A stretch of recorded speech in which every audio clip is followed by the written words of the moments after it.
and welcome to the seventh and final installation of the 2021 Kwanza celebration as presented on the platform of Christian Community Church of Tuscaloosa.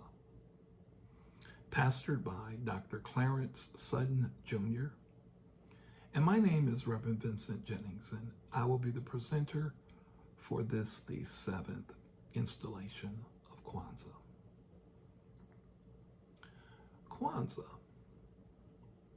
Kwanza is a celebration of community, faith, culture of the African American experience.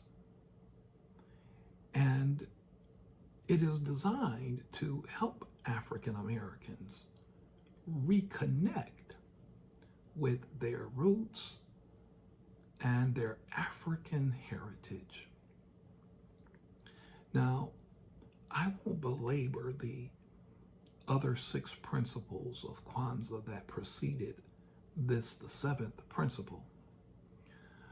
But the one thing that should be noted is that each of the principles of Kwanza represents some type of character embodiment that the disconnect from the African culture attempted to sever and destroy.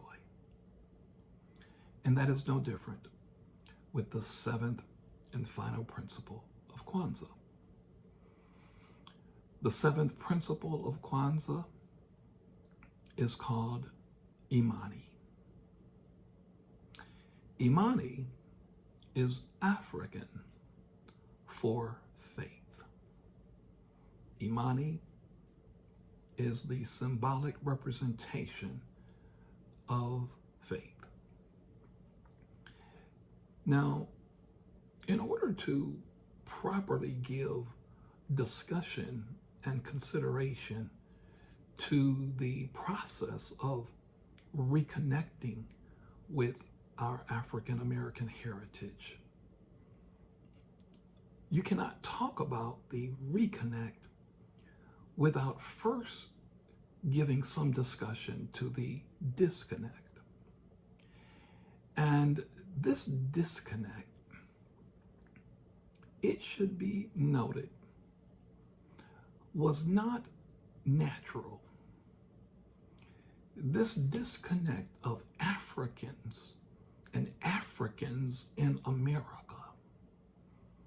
this disconnect was not voluntary. This disconnect was not cordial, it was not amiable, it was not agreed upon. This disconnect was vile, it was brutal, it was savagery. The disconnect was the purposeful strategy of one ethnicity and race of people, the intentional and designed brutal separation of the African American from everything that was of value to him and to her. It was a separation of land and culture, and we were separated from language, we were separated from family ties, we were separated from our system of education, which had great value. We were separated from our traditions and our vocations, separated from our empire and our power and political structures. And for that matter, anything else that was considered important or anything else that the abuser thought was meaningful to us was intentionally targeted for us to be separated from. So this is the chasm, and this is the great gulf of what all we were disconnected from, what all was separated from us, that Kwanza now targets to reconnect. Now, in all of the strategy of attempting to separate the African American from everything that was anything and meaningful to him, the one thing that they did not disconnect us from was our music. And it's through this continuum of music that we can see Imani embodied in the African culture. And Imani, or faith, is revealed as the slaves moaned on the bottom of slave ships in agony and in pain, misery, uncertainty, gloom, devastating suffering, conditions indescribable for the human experience, violations of life and limb, violations of dignity and all things sacred being summarily and unilaterally violated. The slaves being told to keep quiet, not talk. We don't understand what you're saying anyway in that African dialect, so keep the noise down. But the one thing that was tolerated was our music.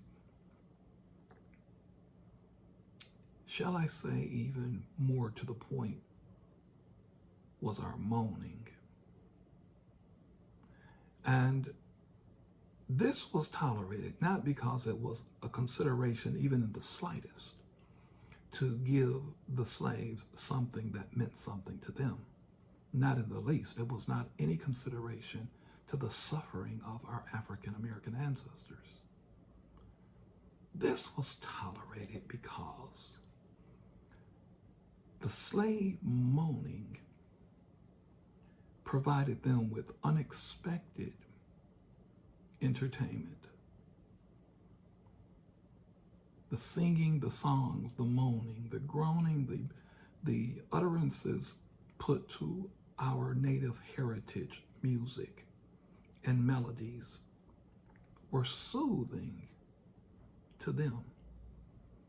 So because it served a purpose for them, not us, then it was tolerated on the long transatlantic journey. Bear in mind that this moaning that was going on the bottom of the slave ships was not what the slaves were used to. The slaves were used to the full arsenal of their musical weaponry, the drums and the percussions and the other rhythmic instrumentations that allowed African American music to be the symphony of cultural music that was familiar. This was not what was represented at the bottom of the slave ship. What was represented at the bottom of the slave ship was the bare bones of the African American music experience. But what they learned in that moment was how to get by with just what I have. It was here that as a culture, as a people, that there was an education of how to get through, how to make it, how to thrive, how to emerge with just what you've been given. Now,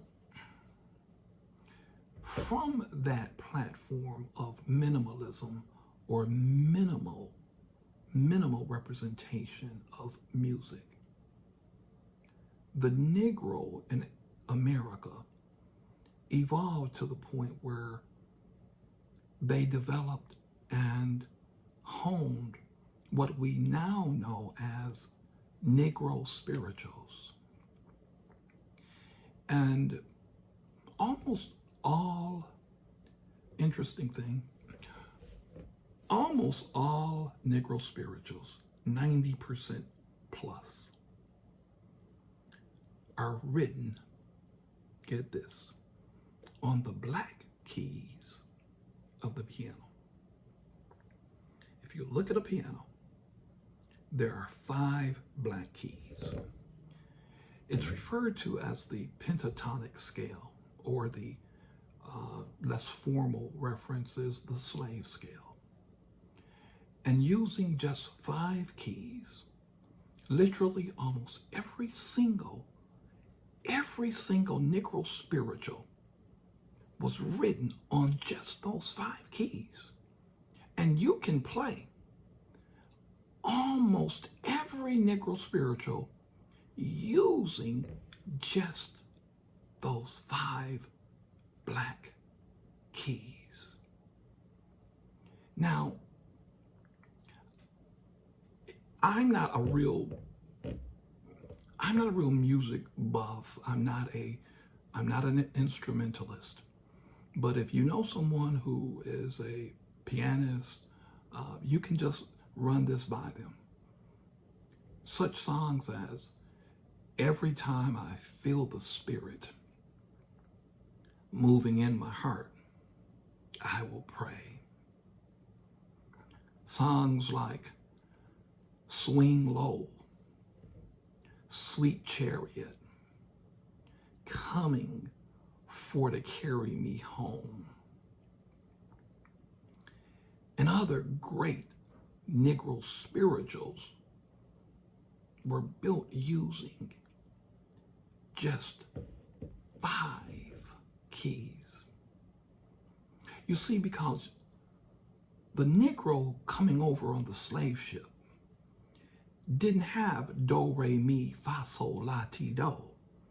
The full expanse of the keys, that wasn't part of the Negro experience.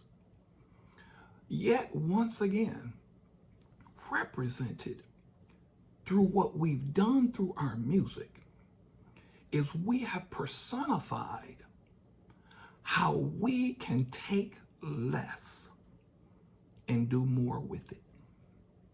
Because when you consider the rich history of the Negro spiritual, the fact that they built the power and the legacy of the Negro spiritual experience on just 5 notes, it is the African American slave representation of the scripture that says that my power is made perfect in weakness.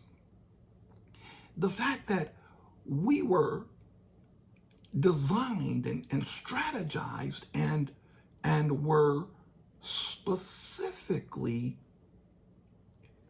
stripped of our advantages and of our usability qualities in the music world. And we took what was left. And from what was left, we built the rich, powerful legacy of Negro spirituals. It is the representation of how within us and within our DNA is woven the power and the ability to overcome against all odds. That wasn't a quality that was specific to just the Africans of the 14th and 15th century. That is a quality that is woven inside of the DNA, woven inside of the cultural experience, woven at the very root of the spiritual fabric of every African American. The ability to take less and to do more with it. And what God did for us is he's given us the ability to take less because we've always been given less.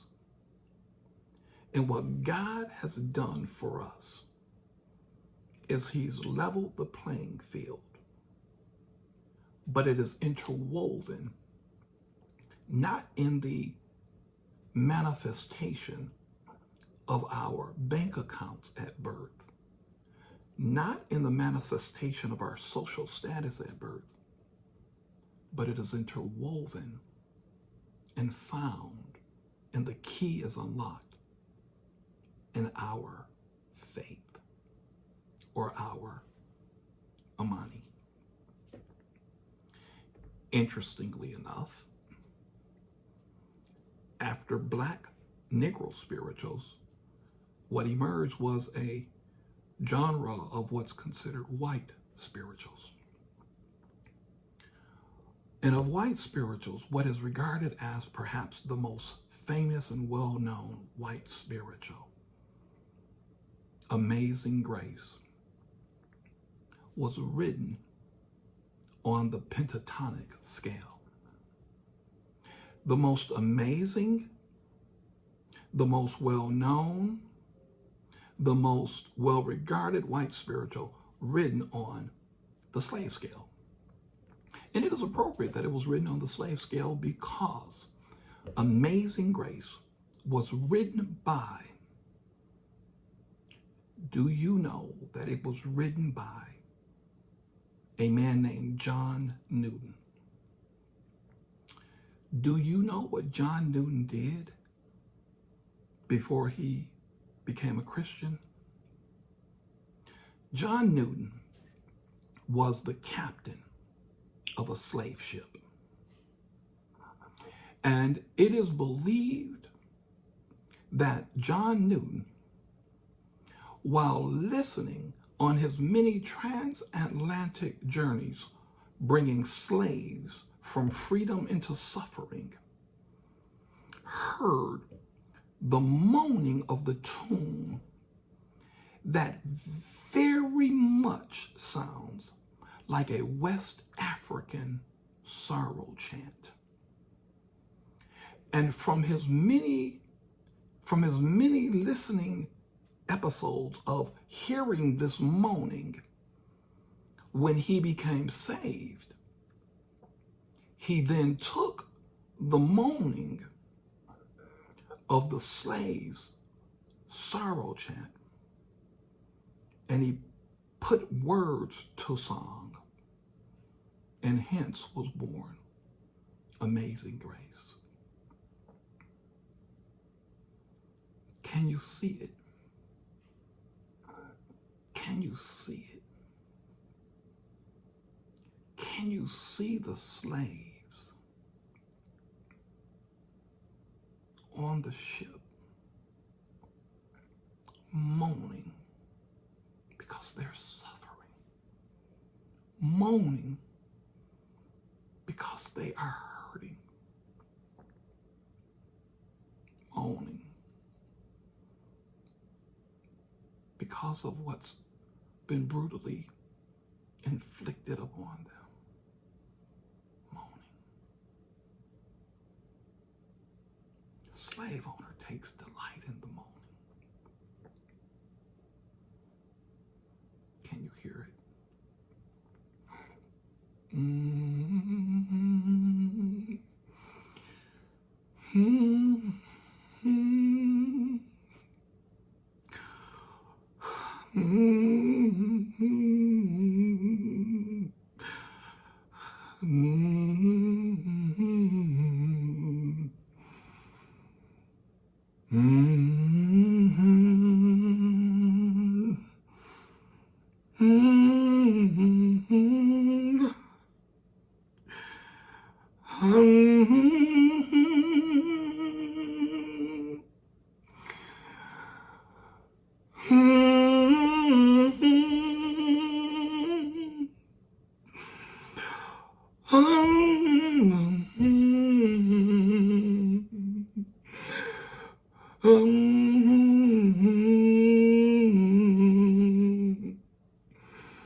Can you see? Can you see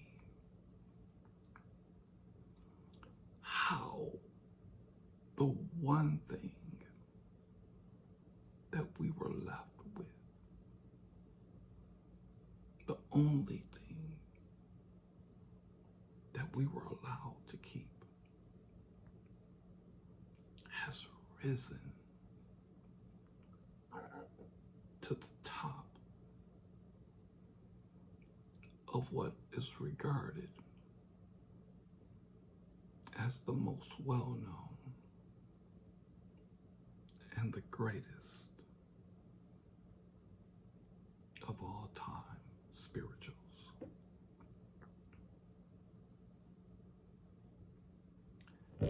The African American, if left with nothing but the ability to make noise,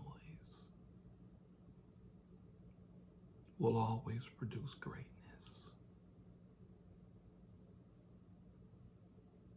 That is why the Lord said, make a joyful noise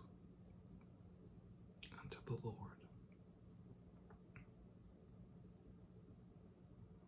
Because I can do great things if you come to me from your soul. And what others will consider noise, I will do great things with.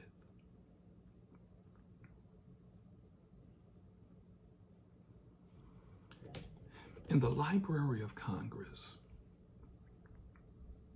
when you look up the song Amazing Grace, it says, words by John Newton, melody unknown.